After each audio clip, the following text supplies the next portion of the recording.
बीत गए कई वर्ष और हम जीवन के इस पड़ाव पर आकर खड़े हो गए। कई सपने हमारे इस मन मस्तिष्क में थे, उन सपनों को हमने दफन कर दिया है। कई कामनाएं थी, हमारी इच्छाएं थी, हमारी महत्वाकांक्षाएं थी कि हम जीवन में एक बड़े मुकाम को प्राप्त करें, लेकिन वक्त के साथ हमारा रास्ता बदलता जाता है और हम जीवन के सुगम रास्तों से होते हुए अपने मंजिल तक पहुंचने का प्रयास करते हैं। दोस्तों, ये बात सर्वविदित है कि किसी भी हालत में इस जीवन को बीत जाना है, हंस कर बीते या रो कर बीते। तो क्यों ना हम हंस कर खुशी खुशी इस जीवन का भरपूर आनंद ले। ईश्वर ने हमको ये इंसानी तन दिया है, हमको जीवन रूपी रंगमंच पर इस अभिनय को करने का निर्देश दिया है और हमको अपना बेहतर अभिनय करना है। बेहतर अभिनेता वही है जो हर परिस्थिति में मुस्कुराता है। खुशी के पलों में तो हर व्यक्ति मुस्कुराता है, लेकिन दर्द के पलों में भी जिस व्यक्ति के चेहरे पर सिकन की लकीरें नहीं दिखती है, जिस व्यक्ति की आंखों में आंसू नहीं दिखते हैं, वही सबसे बड़ा योद्धा है, वही सबसे बड़ा कर्मवीर है। कर्म प्रधान विश्व रचि राखा, जो जस करे तो तस फल जाखा। कर्म इस दुनिया की एकमात्र ऐसी वस्तु है जिसको करके आप अपने जीवन के असंभव को भी संभव में बदल सकते हैं। कर्म ही पूजा है। आप यदि अपने कार्यस्थल पर दृढ़ संकल्प के साथ, पूरी लगन के साथ, पूरी ईमानदारी के साथ अपने कर्तव्य का निर्वहन करते हैं तो वही आपकी पूजा है, वही ईश्वर के चरणों में आपके द्वारा समर्पित किया गया पुष्प है। तो दोस्तों, इस बात को समझना है कि वास्तविक पूजा क्या है। जो व्यक्ति कर्म के पीछे भागे हैं, जो व्यक्ति समय के महत्व को समझे हैं, उन्होंने इतिहास के पन्नों में अपना नाम दर्ज करवाया है। और जो व्यक्ति कर्म के महत्व को नहीं समझा है, समय के महत्व को नहीं समझा है और अपना हर पल यूं ही व्यर्थ बिताता गया है, वैसे व्यक्ति को अपने जीवन के अंतिम समय में बस मलाल होता है और वो ईश्वर से ये प्रार्थना करता है कि हे ईश्वर, मुझे कुछ पल और जीवन का मिल जाता तो मैं इस जीवन को बेहतर तरीके से जी लेता। सारी उम्र पड़ी थी, बीत गई और तुमने जीवन को जिया नहीं, और अब अंत समय तुमको ये एहसास हो रहा है कि 2 पल और मिल जाता तो मैं इस जीवन को बेहतर तरीके से जी लेता। ये जो आज तुम्हारी त्रिनेत्र खुली है, ये जो आज तुम्हारी ज्ञान चक्षु खुली है, वो पहले क्यों नहीं खुली? क्यों तुम सांसारिकता में भटक रहे थे? क्यों तुम जीवन के रंगमंच पर मोह माया के बंधन में इस तरह बंधे हुए थे जैसे यही शाश्वत है और यही हरदम रहना है?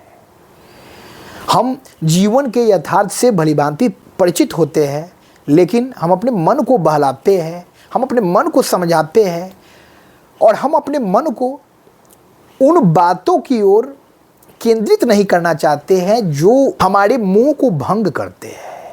हम मोह के पास में हर वक्त बंधे रहना चाहते हैं। हम इस बात को जानते हैं कि आज जो आत्मीय जन हमारे साथ है, कल वो हमारे आसपास नहीं रहेंगे और इस पूरी दुनिया में हम उनको ढूंढते रहेंगे, लेकिन हम उनसे मिल नहीं पाएंगे। जीवन की यही रीत है, जिसका भी जन्म हुआ है उसकी मृत्यु निश्चित है। लेकिन जब भी इस तरह के ख्याल हमारे मन में आते हैं, हम उन ख्यालों को अपने मन से हटा देते हैं और हम ये सोचने लगते हैं कि नहीं, जो परिस्थिति आज बीत रही है यही परिस्थिति अनवरत रहेगी और इसी तरह हमारे आत्मीय जन, हमारा खुशहाल परिवार बरकरार रहेगा।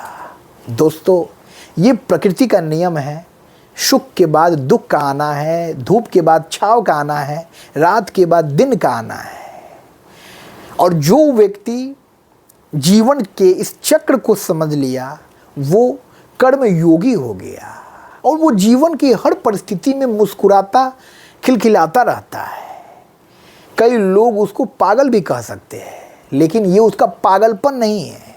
वो उन चीज़ों को देख रहा है जिन चीज़ों को हम नहीं देख सकते, क्योंकि हम इस जीवन के बंधन में बंधे हुए हैं, हम मोह के इस बंधन में बंधे हुए हैं और हमारे इन आँखों पर एक पट्टी बंधी हुई है, लेकिन वो कर्मयोगी उन पट्टियों को हटा दिया है।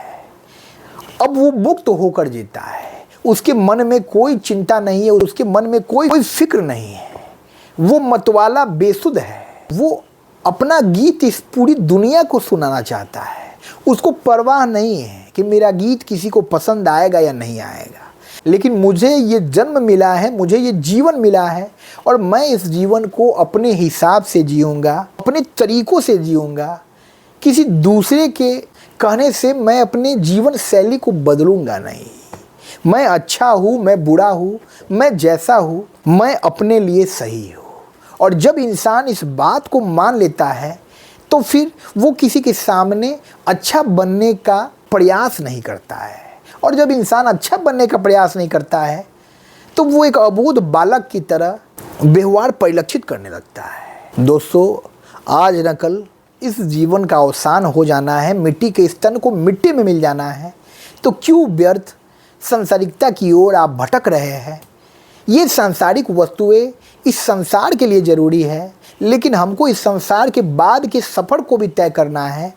हमारी मंजिल बहुत दूर है और हमारा सफ़र भी पिछले कई जन्मों का है। चिरकाल से चिरकाल तक का सफ़र है, अनंत काल से अनंत काल तक का सफ़र है। बस ये जन्म भर हमारा जीवन नहीं है। जब इस सत्य को हम समझ लेते हैं तो हम जीवन रूपी युद्ध में एक योद्धा की तरह निडर बेफिक्र खड़े रहते हैं। और वही कर्मवीर होता है जो अपने कर्म से पत्थर पर भी फूल खिला सकता है, जो अपने कर्म से असंभव को भी संभव बना सकता है, जो अपने कर्म से रात के अंधेरे में भी दिन का प्रकाश फैला सकता है।